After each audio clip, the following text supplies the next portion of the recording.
Good morning, everybody. Okay, so I'll get you up and we'll do these three things that I do at the start of each class to get you moving. Again, I'll run through very quickly. I'll run through the setup, which is it's just getting showing you how you get into your posture position. And if you really think about the setup, and I'll remind you always in the class that you be doing Pilates. If you don't think about the setup and you don't think about your core and you don't think about your shoulders and your breathing, you're doing exercise certainly, but you're not going to get the benefits that Pilates should give you. So think about all these things. So you're trying to get as close to the four curves in your spine. So you curve in at the neck, curve out, top of the back, curve in at the low back, which is a really important one in terms of Pilates. And then you're curving out at the tailbone. So the easiest way to get close is just feel like you're stretching up, like you're string pulling through the top of your head, trying to touch your head on the ceiling, and I'll get pretty close to getting those curves. It'll certainly stop you from slouching forward. So, to make sure you got this little curve in the back, for most people, the easiest way to get it is just to grab back the trousers. And just you're going to pull your trousers up. And when you're going to pull your trousers up, you'll just do your tail lift, your hip tilt, your tailbone comes up, and that gives you your curve.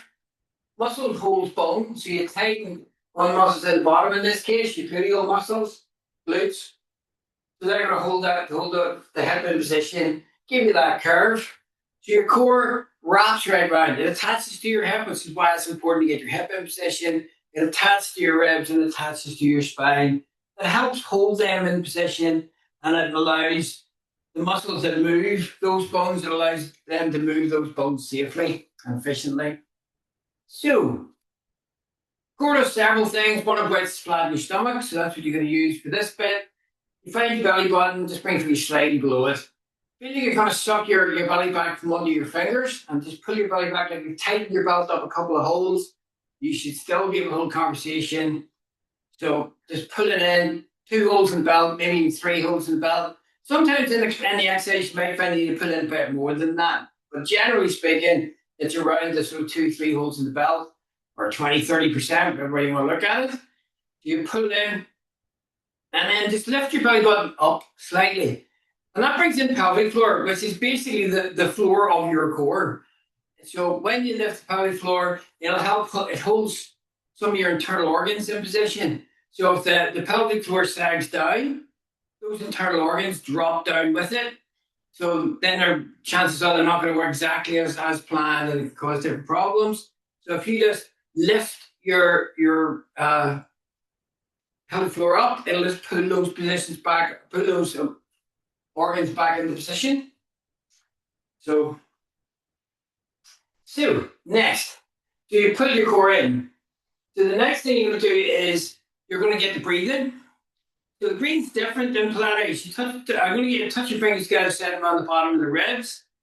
So alternatively, if you find that's not particularly comfortable for you, you can put your hands on the side of your chest, the side of your ribs, either or, and breathe into your ribs, breathe into your hands.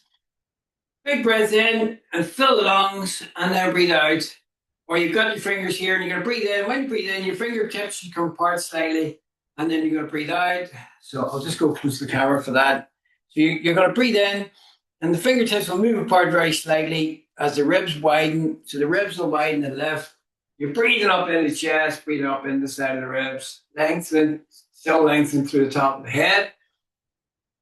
And that allows you to take deep breaths while still holding the core. You're not breathing in the belly and making your core move in and out. So belly breathing is really useful for lots of things, but in Pilates, you want to keep it steady. So that's when you're using your core and you're breathing into your ribs. The last bit, shoulders. Most people will carry the shoulders forward at some stage during the day. So to get the shoulders in the right position, you just lift them up, slide them slightly closer together, and then slide them down. So you're not squeezing anything. Shouldn't feel like you're standing the attention. You just lift it up, slide the shoulders a bit closer together and slide them down. And as a general rule, if you're standing and you can see yourself in your camera or a shop window or a mirror or whatever, and you can see your thumb, you can see your thumb and the finger beside it, but not your knuckles. Your shoulders will be in a good position. Your shoulders will be back. The muscles in the shoulders will start working. The muscles in the chest that pull them round, pull your shoulders round, will stretch, and you get a much better posture position. So, you've done all that. Keep out of position through everything. I'll remind you all the time. 3 things now just to get things moving. First thing in question is your spine. So you tighten on the muscles and the glute. You want your hip to stay steady. You don't want it to move at all. You lift your core up. Breathe in. Drop your chin down. Fold your spine over. You can imagine you're standing at a fence up to your waist and you want to bend over the fence. Round over the fence. So when you get to the base of your spine, your hands will be roughly about knee height. And then you're going to roll back up again, building the spine up one bone at a time. Coming all the way up to the top. And then round and down again, breathing out. Take a big breath in. And then breathe out as you start to move. So a big breath in at the top, get oxygen back into the muscles. And then breathing out as you move, using that oxygen. Breathing in when you get down to the bottom of the movement, either as far down as you can go, or when you get to your knees, will be for most people. If you've got osteoporosis or osteopenia, just come down about just slightly, about halfway down your thigh, and then go back up again. You don't want that range of motion. You don't want to risk doing any damage to the spine. Forward flexion is one of the things that is particularly dangerous, for want of a better word. It can crack or break your vertebrae. So you're just grinding down, fingertips up and down your thigh. Everybody else, you're rolling spine out. If you were had anything pressing on your spinal column, usually a disc, then again you'd only grind down into that same slight movement and then back up. And you're coming up, and last one.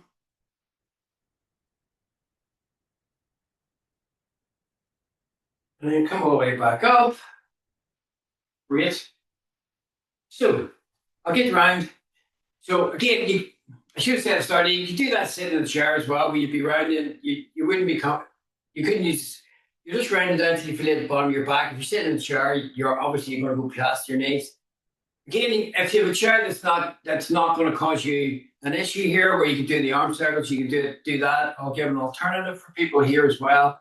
So press your legs together. So for me, it's heels.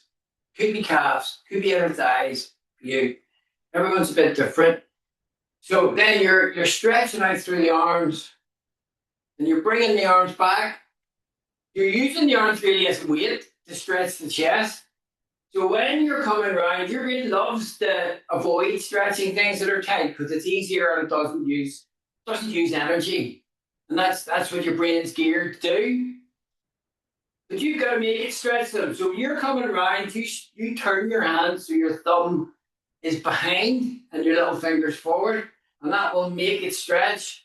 Make sure you're coming straight back past the ears, obviously shoulder mobility permitting. If this is going to work for you, or you're in a chair and the chair's getting in the way, if you put your hands on your hips and you slide your shoulders closer together, and then you slide your shoulders apart. You don't let the shoulders lift, keep them down, but you slide your shoulders close together, slide them apart. When you're sliding the shoulders apart, it's going to stretch behind. When you slide the shoulders closer together, it's going to stretch the front. And you've lifted the core in, you're breathing up into the ribs, scooping in and up. You've lengthened right out, you're breathing up into the chest. And then just let it relax. Right. So, next thing. As I said, the core does several things, but one of them is keep you upright. So, core is very important for your balance. So, you're going to use balance to challenge your core. So, it's not about balance, it's about your core. So, bring your shoulder blades back and really, really slide them down. Feel like you're almost like pushing them down.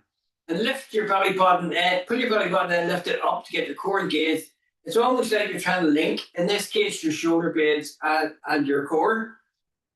And it makes you very strong in the middle. Slide a foot forward, So you're not trying hard not to lean. You can lift your foot and you can do that circle. Do a circle. Now, if that's too much, remember, it's not about your legs, it's not about the circles. So you could lift and not do a circle. You could touch your toe on the ground. As long as you're focusing on putting the core in, that's what you're after. But yeah, if you find that it's easier to concentrate on your core when you're doing circle, giving it a bit of a challenge, then you can do that. Bring it down, change legs. So we're human beings, so we're not carbon copy one side or the other. We generally have one side stronger than the other, one side's tighter than the other. So it will feel different when you go from one side to the other. You're breathing on the rib, lifting the core in, scooping it up, stretch to the top of the head, lifting your core all the time, tightening on the glutes, hold your head, put your core in, bring those shoulder blades down. If you feel like you're going to lose it, get your foot down, reset, and then start again. If you feel you're going to lose it, don't do what the obvious thing is, bring your arms out and try and hold it because you'll not be able to. And it defeats the purpose of the exercise. So just bring your foot down, get yourself set. I'll just do one more. And then bring it down, and I'm going to bring it down to your mats. To seated exercise first today, actually. So the safest way to get down actually is around your back, as long as you don't have any of those medical tests to talk about before. And bring yourself down to seated. Next. So this is called a roll back. And it's going to work. It's going to work your core. Everything works core in Pilates. Okay. But this will also work into your hip flexors. So the first 4 exercises here today will really help stabilize your hip. And stabilize your hip is such an important thing. It makes a big difference. So what you do is you're in a seated position. So again, you're going to bring your arms out and you're around your back. It's not a big movement in the back, so you should be safe if you've got osteoporosis, osteopenia. You're going to have to really think about it if you've got anything pressing on your spine. If it's going to annoy anything in your spine, try to do it with the back curved in.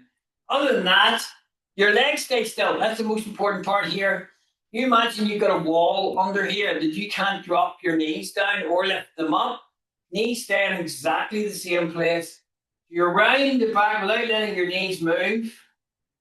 And when you get to that point, and that you will find a point you think, my leg's going to shoot up here, or I'm going to get stuck, or I'm just going to collapse. Just before that point, you're going to start coming back up, stretch up, curve your low back in, tuck your tail underneath again, round the spine. You're going to breathe out on the really hard bit as you go back. Breathe in, and then breathing out. As you come back up, breathe in at the top. You're going to breathe out, rounding, back, roll it back. Breathe in, and then breathe out as you come back up, stretching right up. So your hip flexors are the only muscles in your body, the only muscle group in your body that attaches everything together. It attaches to your legs, to your hip, and to your spine. That's why it's really important for stabilizing your hip.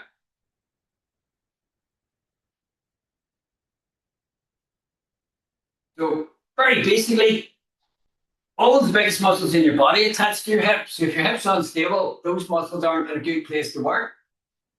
You want to have your hips stable so that those muscles can work properly. They are the biggest muscles you got, all of the muscles that attach. So your abdominal muscles, your deep core muscles, your lats, your muscles in your thigh, the muscles in the back of the leg, all these muscles, your glutes, all these muscles attach to your hips. So we'll do 2 more, stretching right up. Round the back, breathing out. Breathing in when you get just before that point. Breathing out, let's come back up and stretch up and then relax. So you will feel it working your thighs, you will feel it in your thighs, or you could well feel it in your thighs, you could well feel it in your hip. So, I'll give you a choice on this. You can do my version of this exercise. It's going to be a climb. if you do my version, and you can do it with or without a band, but if you got a band, you can use the band, or you. I was going to say, or you can do the original exercise, but I'll stick to my one actually. So what you do, you take your band, you bring the band over your knees after you're using the band, and you spread it out over your knees. So health and safety says that you shouldn't have a band over a joint, and you obviously do here, but you're not moving that joint, and it's a very simple joint with a lot of big muscles attached to it. So I don't think there's any concern. You should never do exercises with a band over your wrist or over your ankles because they're complicated joints, and you could damage them. So right, so you're down. You've got everything in line. You've got your ankles, your hip, your shoulders, but you're going to go against gravity. So you want to lift your bottom rib here. So you can imagine you get to the card under there. Even if you when you do that, if you feel your ribs are lifting up and you're still touching the ground, that's fine. As long as you feel the ribs lifted, you will have a spine that looks like the standing spine. What you really don't want is a curved spine bent into the floor.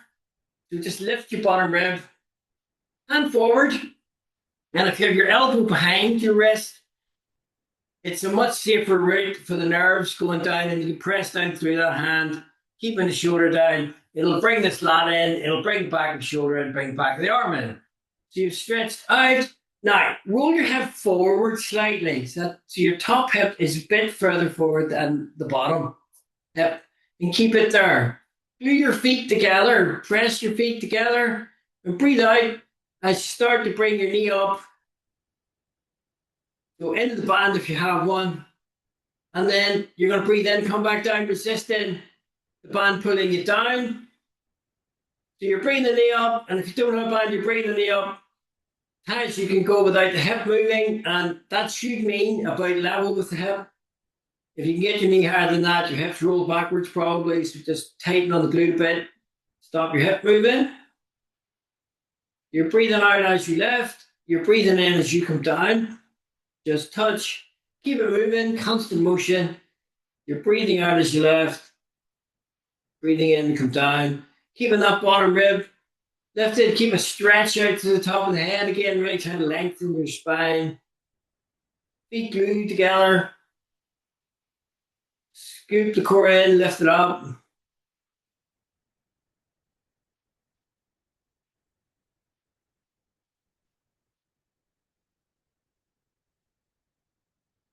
And do one more. So hopefully you can feel that here back at the hip. You're working the gluteus medius and minimus, two smaller glutes. Particularly, I'm deliberately targeting them. That's why I've got your hip forward. And bring that down. And then change over. Another thing I like about bands, I use them a lot in classes, is they provide resistance. And if you've got resistance, then the muscles are working harder and the muscles will pull stronger on the bones. And if the muscles are pulling stronger on the bones, your brain will strengthen the bones. So it's a really good idea. Do that. So, and obviously I can't see people here in the class. I don't know what ages people are, whatever. Like, and just lift the bottom rib up.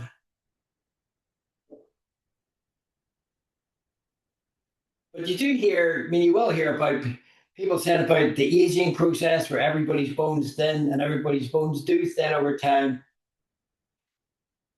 But that process actually starts about mid-30s. So if you're thinking, yeah, you're sort of mid-30s or 40s or whatever, like, and you're thinking, yeah, it's the aging process, that doesn't really apply to me yet. I'm afraid it does. So it's a really good idea to start using resistance, using your body weight like you do in most of the exercises. Weights are a great idea for everybody. I advocate everybody does weights. Obviously, I advocate everybody does Pilates. And you're bringing that leg up, breathing up in the ribs, scooping in and up. But taking care of your bones should really be a thing from your at the very least from your mid-30s. You stretch it out, lifting core, and it's never too late to start. You're breathing up in the ribs, scooping that up. And again, I'm not talking about osteoporosis there. I'm not talking about osteopenia. I'm talking about everybody. If you do have those conditions, then it's even more important to work against resistance. It can reverse that process, and I have seen it. I have clients that have osteoporosis and osteopenia, and I've seen their medical bone scan results, and they've told me the results, and it has reversed the process, and their bones have got stronger. So breathing up in your ribs, breathing out as you lift. And now you might well feel this on both sides this time because you were pulling against the lower leg, or it was working hard to stabilize. So you can feel it in both, and you're going to breathe out as you lift. Breathe in, bring it down. Last time, and then bring it down. Okay, and then you push back up. Use your hand to push back up.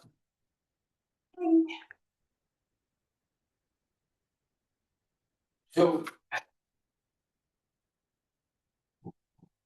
the first exercise was taken from one of the original Juice Pilates exercises, and the clown was again taken from exercise done by the lady who named it Pilates, Romana, and this was all from one of hers. And this is in its original form, this next one. So I haven't changed anything.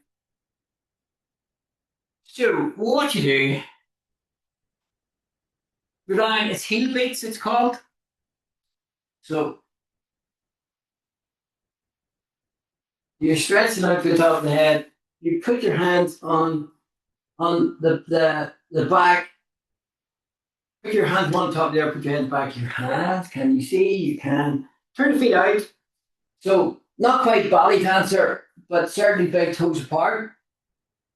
And some of the original exercises had a bit of cardio in them, really, so they're quite quick. And that's them doing this in the original form. You stretch out through the legs and you try to lift your thighs or knees, and you try to bring your knees together 10 times quickly in one out breath. And then you come back down in one big in breath. You breathe out, stretch, lift. Do your beats, breathe in as you come down. Now there won't be a lot of air going between your knees and the floor probably. You should feel it into the big glute muscle. So you're stretching out.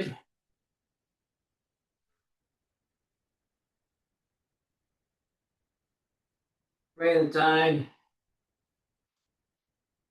So if you're in a chair and you want to get some contact with the glutes, if you just feel like you're trying to tighten the glute, tighten it up, and then try to slowly let it release back to where it started. So then tighten the glute up and then slowly let it release, and that'll help get the brain connected to your glute. So if you're on the floor, you stretch out, you lift in, you breathe out, you do aim for your 10 beats, breathe in, come back down again. If you do more than 10 beats in one out breath, that's fine. It's great. If you can't get 10 beats in one out breath, that's still fine. But you can try to take deeper breaths in and out so that you can get as close to 10 as you can. If you're feeling it in the back of the legs, it'll be because your knees have bent. So try to straighten your legs as much as you can. And you stretch them out through the top of that, breathing up into the chest. And one more. And then bring it down. And then you can stretch by pushing back, sitting back into the rest position, which physically I can't do because I have psoriatic arthritis. It's damaged my knees. I've got a knee replacement on the left side, so I can't sit back. But it's bringing your bottom down towards your ankles. So what I do instead is I'll go on my back and I'll hug my knees in and try to lift my tailbone, and that will stretch it. I'll turn it into that. You can do a cat stretch, or you can just curl up on a ball like a fetal position, and you can do that. And again, if you want to stretch it, if you're sitting, you can tuck your tail under and round yourself over, and that'll stretch your low back as well. And I'm going to bring around into shoulder bridge. So, as I said, for hip stabilizing, you work hip flexors first, you then work glute medius and minimus, then you work the big glute. Now, you're going to work glute medius again, you're going to work the big glute if you have no band, you're going to work all three glutes if you have a band. So you're going to work them again. This exercise is going to appear probably every time because it's just that good at what it does. So it works your core, it works the glutes, it works each glutes individually, potentially if you're doing one leg at a time. It gets motion into your spine. It's just great. There's balance in it as well if you're doing one leg, if you're lifting a leg. So if you use the band, you just bring it over the legs so it's just higher than your knees. If you're not using the band, it's fine. Again, the bands are just again something I've added in because I said I like resistance and it's going to help strengthen bones. But the original Pilates didn't use bands, so it's not like you're it's less or whatever. It's just a different purpose. So your ankles are just in front of your knees. If your ankles are away from your knees, your hamstrings can cramp. If your ankles are under your knees, it's horrible on your knees potentially. So just have your ankles slightly in front of your knees and that should be perfect. And then what you do is you tighten on the glute. My version of this, I'm interested in strength in the way up. You may have done Pilates with other people before or even with me and I rounded your back to roll up to get movement. But I want you to tighten because I want strength. Tighten on glute where you're aware of it. Lift straight up. When you get to the top, you're going to tighten to 100%. If you can, you're going to straighten one leg, bring it down. I want to say straighten. You can see I'm not getting it fully straight. No, that's not really the point. And then do the other leg, and then you've got to lose tension on the band, bring these bit close together. Stop thinking about the glute. It'll soften sufficiently that you can tuck your tail under and roll your spine down. So you're getting mobility into your back. So tighten to where you feel it, breathe it out, breathe it in, and then breathe out as you lift straight up, keeping that low back curved in. You've got tension on the band. Breathe in at the top, tighten to 100%, whether or not you're going to do the legs thing. If you're going to do the legs thing, you breathe out, straighten one leg, breathe in, bring it down. Breathe out, straighten the leg, breathe in, bring it down. Now, stop thinking about the glutes. So again, you can get that pelvic tilt. You can tuck your tail under. You can roll the spine down. I just move my arms so you can see what's going on. Actually, I'll just tuck that in. So you've lifted straight up, tighten the glute. So there's a signal for your brain to your glute. If you had a job or you have a job that you're sitting all the time, your chair stabilizes your hip. Your chair doesn't burn any calories. It doesn't use any energy. Your brain will love that. So I want your brain will just bypass your glute completely because it doesn't use it, so it loses it basically. So I want you to get the glute back, tighten on it. Make sure your brain knows where it is. Just tighten on the glute so you can feel something happened. Lift up. Tighten to 100%. So your glute has to do your stabilizing, which is what it's designed to do. Straighten each of the legs as you breathe out. Breathe in to bring each leg down. And then tuck your tail under and right down. So tuck your tail under, you have to move so you stop thinking about it. It'll relax sufficiently that you can tuck your tail under, but it won't relax totally. Your brain will still have the glute working enough to stabilize so you're not coming down in a way that might damage you. If again you've got any of those medical conditions that mean that you shouldn't be rounding your back, instead of rounding your back, you just relax the glute from full on to where you feel it and just lower down. You're not rounding your back. But apart from that, you are going to lift, breathe out, breathe in. This is going to be my last. Straighten out each leg, breathe out, breathe in, breathe it down. Tighten to 100%. And now I'm going to stop thinking about the glute so that it relaxes sufficiently, but not totally, that I can safely roll down. And when you get down, I just love this stretch. Stretch out through the legs, stretch out through the arms. Your back probably will try to arch. And you should really feel that. You feel lots of different places. Again, if you're sitting in a chair, You're sitting in a chair, just straighten your legs out, straighten the arms out. You even feel like you're trying to lean back slightly. You'll get similar effect. So if you're sitting in a chair, you can do that. Yeah. So feel like you're just trying to say, even try to bend back slightly. You should feel stretching up. You can feel it up the arms and the sides into the upper back. And stretch out through your heels. You can feel it. You can feel a bit in your legs. And ease that out. Okay. I give you alternatives this one. So, all right.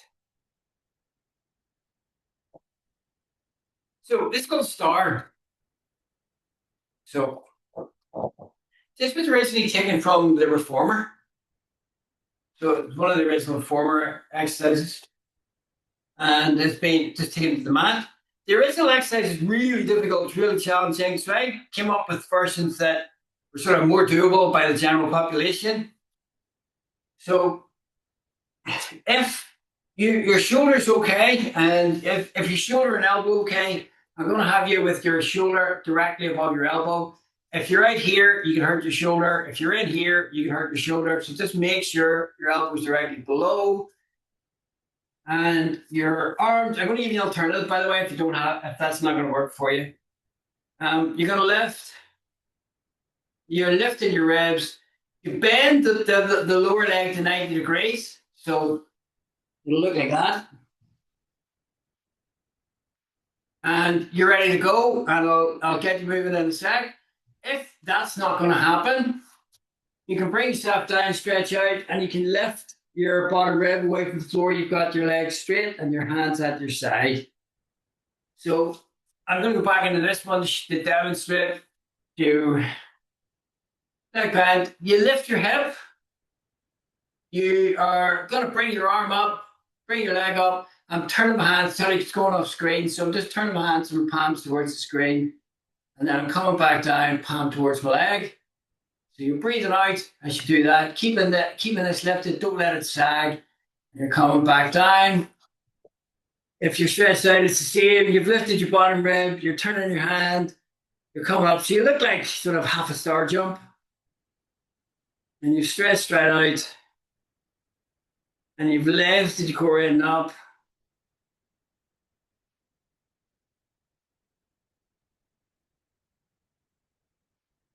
Scooping the core in, breathing up in the ribs, lengthening out to the top of the head.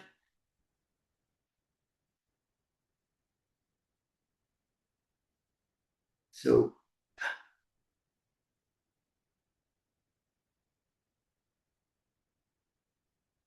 I haven't really got a chair version of this, but I'm just thinking that if you're sitting in your chair and you can bring your arms, if you can bring your arms up and slide, bring your feet apart, it's going to make you use your core more. If you're not sitting right at the back of the chair, if you do that on the chair, it will make you work your core a bit harder.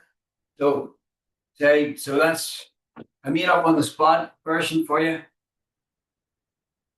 So you do two more and then change sides. And obviously you can take a quick break in the middle if you're in the chair and then start again. So you stretch straight out. So lower leg bent or leg straight and you're lying down.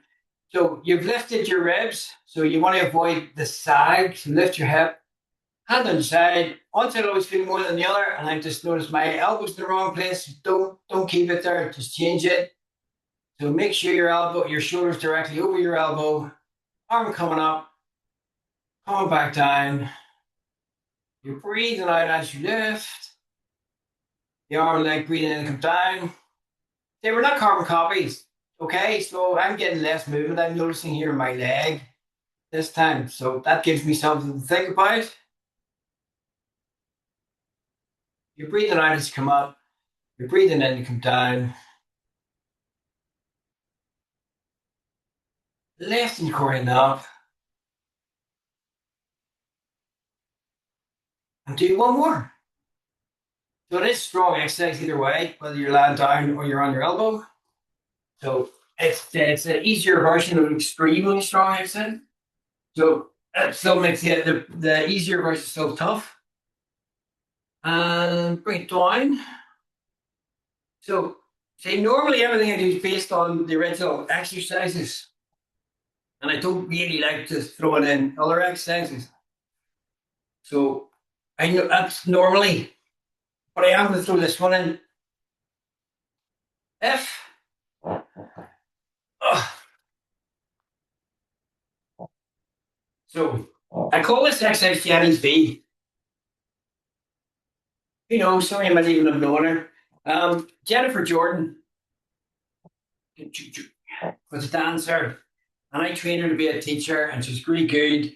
And she's one of the Pilates teachers. She's now emigrated. She's retired and gone to live in Spain.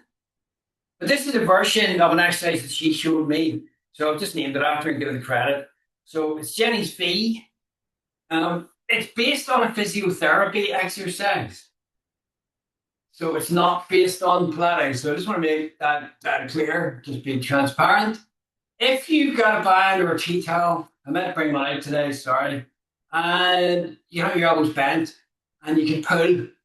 If you don't, you can link your hands together and pull, and you'll feel it across the chest. So you're either hands on band and pull, or you're going to do the linked hands version, which is what I'm going to do. So you have one leg out, one leg bent. I'm going to get you to lean back slightly. If you're sitting upright, it's a very hip flexor, top of the hip sort of exercise. I'm going to get you to lean back because it'll work this muscle just above the knee, which is really important to stabilize your knee. So that's why you're going to do this today. So the original physio exercise, you're leaning right back on your hands, but I want you to work your core and make it as flat as possible. So you're pulling in. Now the original exercise, you just lifted your leg up. I want you to roll your leg out and lift it up, and then bring it down, and then roll your leg in and lift it up. You got to imagine you've got glass on your knee. Sorry, I'm now that because I was working my legs yesterday in the gym, and I'm instantly cramping. So you're rolling the foot. I'm gonna have to. If you do cramp, if you flex your foot, it will help. Again, if you're sitting in a chair, if you bring your leg out straight and lift it up, it should still work into those muscles to some degree, and you will still get some degree of benefit. So if you're sitting in a chair, come forward in the chair and lean back, and I think it should still give you some degree. I haven't tried it. You're breathing out, roll your foot in, left, breathe in, bring your leg down, breathe out, lift your foot up. So bring it down, breathe in, roll. Down left, one more. Keep putting on your hands, keep putting on the band. It just adds a bit, gives you some upper body strength. Hug your knee in, give it a bit of slap, bit of head, getting blood back into it, change legs. And we'll do this side with the band. You double the band up just to make it a bit stronger.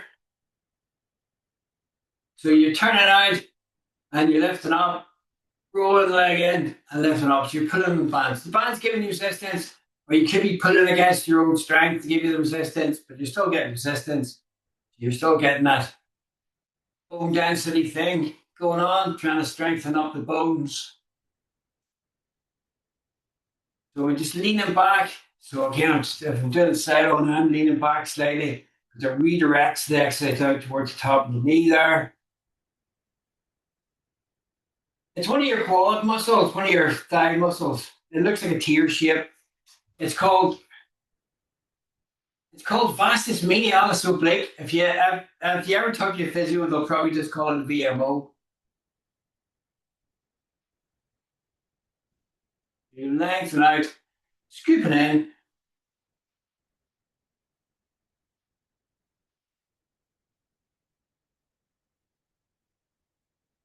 And last two.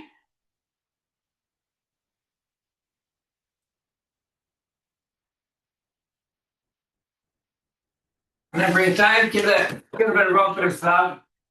So tremendous. So Okay. Now, back to work. So something different. I'm going to get you to do a roll up. And this is the one that really carries that safety warning. I'll give you an amended version. If you have anything pressing on your spinal column, I said usually it is, but not always. It could be osteophyte caused by osteoarthritis, anything. Or you have anything pressing on the nerves coming out of the base of the spine. It would be dangerous for you to do the full range of motion and press your back into the ground. So you're not going to do that. What you're going to do though is you still are you're still going to bend forward to a degree, because if you don't do that, you're going to lose it and you need it for life.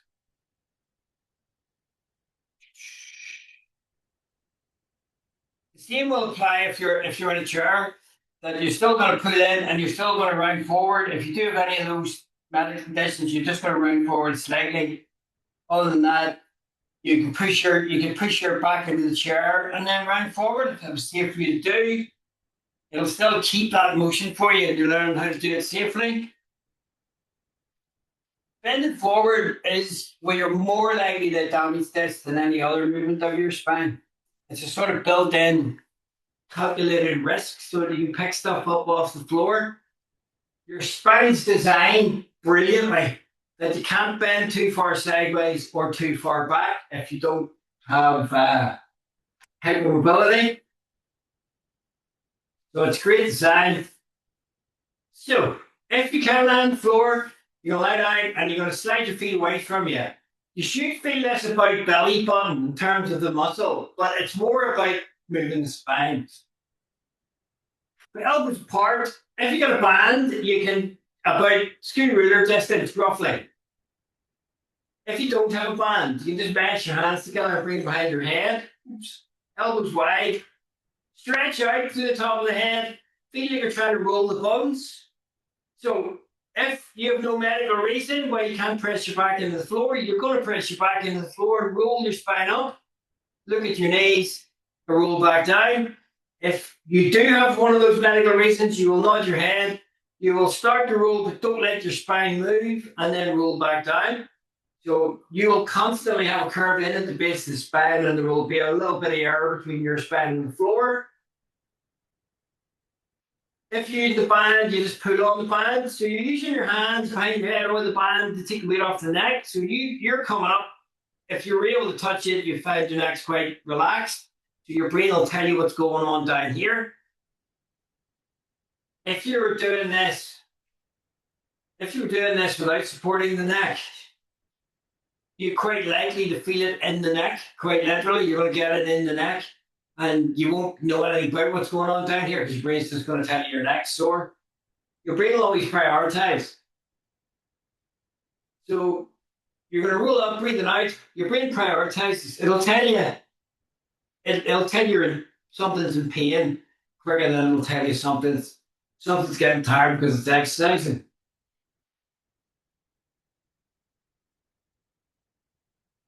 And if you're in pain in several places, it'll tell you where you're in pain the most. It's a survival mechanism that's very important. So you're going to roll up. So you're pulling on the band so you're not in pain in your neck. So your brain doesn't have anything to tell you. So you will feel the muscle working as it rolls you up. But it's pulling on the ribs where it attaches and pulling the ribs forward. It's pulling on the hip as well where it attaches. But your hip your hip's got all the big muscles attached to it, so it's not going to move unless you really want it to. You can just tighten a little bit on the glutes. Well, just tell you where you're aware of it, so you know your hip's steady. And do that even if you're in the chair. So if you're in the chair, you can still push yourself into the back of the chair and rounding forward. You can have your arms out, just round over, and then build your spine up one foot at a time. And again, if you've got any medical conditions, just nod your head round forward, don't let your spine move. It won't feel like a big movement, but it's important. So when you're coming down, if you were to pull your core in and press your middle, you'd find the muscles were working. So you're making sure your brain knows there's a muscle there that it needs to work. So the same goes if you were curling up off the floor, and this is going to be your last 2 repetitions. If you were to check at the top and poke yourself, you should find that's pretty solid, which is what you want. And then you're going to roll back down, legs stay steady, you're not changing your leg position. Stretching out to the top of it, breathing up into the ribs, pushing back down to the ground, and then come back down. And again, do whatever first of that long stretch you can do. So stretching around on your back arch on the floor, stretching your legs out, stretching up for the ceiling. Need to bend the back slightly if you can, if you're sitting in a chair. Just let your arms go where they go. So instead of got arthritis, I've got psoriatic arthritis. It affects this left shoulder. So you can see my arms aren't coming to the floor. My right arm's dropped lower than my left arm has. So you just go within your range.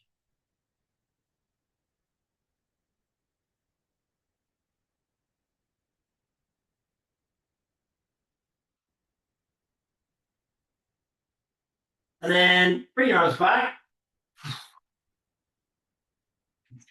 Roll over. And I'm going to bring you around. I want to get you to do swan dive again, which will happen pretty much every class because it stretches your thoracic spine better than any exercise I'd give you without having any equipment.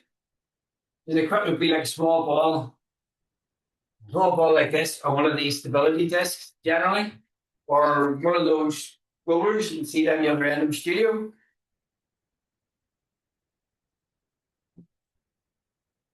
Okay. So, but without them, this is the best stretching your upper back. So, if we, again, because very quickly, posturally, if we are in this position quite often, reading, typing, looking at laptops, looking at whatever, sitting watch TV, whatever, you tend to be in this position quite a bit. It makes this curve out more than normal. If you make something go further than it normally goes, it's going to tighten up. So if you tighten up all the thoracic spine, that bit that curves out, largest part of your spine, it's going to start squeezing down on the nerves to come out, and that affects all sorts of things. So, and it really does. In the past, I've been a physiotherapist. I was a physiotherapist because I had a pain just above my knee that shot down into the foot, and she's a brilliant physiotherapist. And she went straight up there, checked that, said you're tight there, and worked on my back, sorted in one session. So whatever the nerve that was feeding down was getting nipped, was affecting down here. So it can affect loads of different things. So that's why it's so important, and that's why I put a lot of emphasis on trying to get it moving, get it stretched. So this is it. This is what you do. You're down. Your thumbs are down on the side of your head. Again, when I originally taught this, it was more for low back strength. So if you've been to a different Pilates teacher, you might find you've done it rather differently to this. I'm doing this, I say, primarily for the flexibility of the upper back.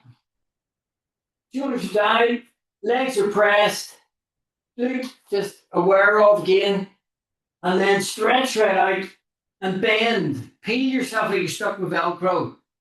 You're bending backwards, your neck's long, and you're bending back, pressing down through the arms, and then coming back down. Again, as I said before, your brain likes to save energy. So if I don't think about this and just go with the brain wants me to go out, that's it. I can only get to there. But I know that I have more range. So if I press down through my arms, I can use a bit more of that range and get more of a bend. And then I'm going to come back down. I find if I breathe in, take a big breath in on the way up, I'll get more bend than if I breathe out. So if I was doing this strength exercise, I would get to breathe the other way around, and you'll feel it more in your low back. You are still working your low back, but you're going to get more bend, and that's what I'm doing at. So you're breathing in, bending back, breathing out, come down. You'll know you're bending because you'll feel the weight going towards your elbows away from your hands. Really feel you're trying to push your chest forward. Your head doesn't move, your neck's stretched out. It's called swan dive because you're supposed to be like a swan with a long neck stretched out in front of it as it flies through the air. So it's as if you're trying to touch the top of your head on the wall in front. If you're going to let it focus on a mat, it can make you feel nauseous if there's a pattern on the mat, and most of them do. So closing your eyes will stop that. So shoulders down, legs out, do one more. Again, you can just sit back on your heels to do that rest position to stretch your low back, or you can roll your back like I'm about to do, or the fetal position, or even cat stretch, just to stretch your low back. You're just tucking your tail under, whatever works for your knees. If you've anything going on with your knees at all, sitting back in that rest position could be very uncomfortable and detrimental. You might damage them a bit more. So this is going to be a better option for you. Always take care of your knees. And then bring feet down or push back up, whatever. And 23. So we move the spine everywhere it goes, which is really important. And I'll bring you back seated. And so we've moved it every way except one. So you're gonna side bend. Sorry. So bring your legs behind your hips. And this is Kathy Grant's side bend. So I've talked about Joseph Pilates, the man who invented it, Romana that then took it on and called it Pilates. There were other people he trained and they went out and did their own things. And this is part of, she called it the Kathy Grant method. And again, it's based on what he did. So this is one of hers. And I just like giving people credit for their work. So she originally meshed her fingers together, but she was also a dancer and probably hypermobile. And she could do that and have her hand behind her head and keep her elbows back. Most people can't, particularly males. If I'm side on, you'll see my elbows aren't back, they're sticking forward. So I've just changed it just so that you're just overlapping your fingers slightly. And I can now keep my elbows back, which is important. So tighten on the muscles in the bottom, tighten these gluteal muscles. And then bend sideways, breathing out. Breathing in goes through the middle. And you're going to breathe out as you bend. You're scooping the core in up. You're bending sideways, breathing out, breathing in goes through the middle, and then bending sideways. So this is a controlled movement. You can do it sitting in a seat, obviously, because you're sitting on the mat. And you're stretching out, bending sideways, breathing in. It's a controlled movement. It's not a big range of motion, so it should well be safe for anyone who's got osteoporosis. Stretching out to the top of it, breathing up in the ribs. Again, below those movements in the spine, you'll carry that risk of damage in the bones. You still need to be able to move your spine. So this have being controlled and being smaller motion should provide that for you. You're bending sideways, you're lifting your core in up, scooping in, stretching right out, lifting the core in up. And I'm actually going to keep you seated after this. We'll do two more to each side. Lifting the core in, pull the belly on up, really try to curve that low back in. And when you finish those two, just let it relax. And I'm going to get you to a spine twist. So I will use mine quite regularly, but I'm not today. So you're seated. If you're on the mat or in your chair, bring your legs together. So you have to use your core a bit more. So you do what you did earlier with your hands if you weren't using the band, and just link your hands together like that. Pull. And then breathe out. Keep your eyes on your hands, but don't drop your head. Okay, imagine you got a glass on your head, but you're just using your eyes with your hands. And so your elbows are lower than your shoulders. Breathe out to turn. Breathe in, go through the middle. Really keep your shoulder blades closer together. Breathe out to turn. Breathe in and go through the middle so you get the rotation. Rotation again is something that can affect the spine with osteoporosis, osteopenia, or with the energy pressing. In terms of osteoporosis and osteopenia, it's uncontrolled fast twisting. That's the problem. This is slow, it's controlled. And again, it's a limited range. But it's more about the fact that it's a bit slow and controlled. So you're breathing out and you're turning. It's steady. Well, say that it's not slow. It's steady. So you're breathing out as you turn to the side. Breathe in through the middle. Breathe out. Turn. Elbows are lower than shoulders. Scooping the carotid lobe. Stretching out to the top, and then breathing up into the chest. I'll get you do 2 more to each side.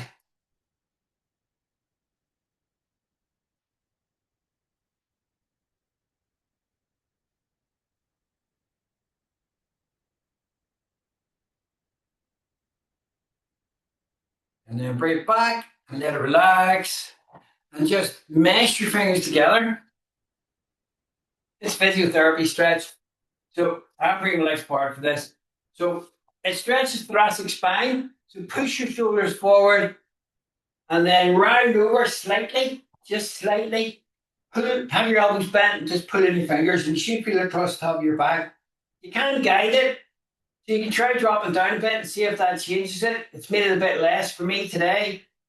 So I'm going to lift my hands up a bit higher. And when you feel it, that's where you hold it. Just you'll find that spot. And that's where it is for me now. And I'm feeling that stretch. Normally rounding over tightens the thoracic spine. But in this case, when you've rounded over, you're stretching all the muscles that are pulling on the spine. So it actually frees it up.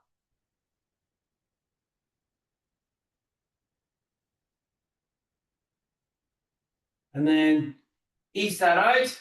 Let it relax. And just lift shoulders and just roll them back and roll them down. And just do 3 of those.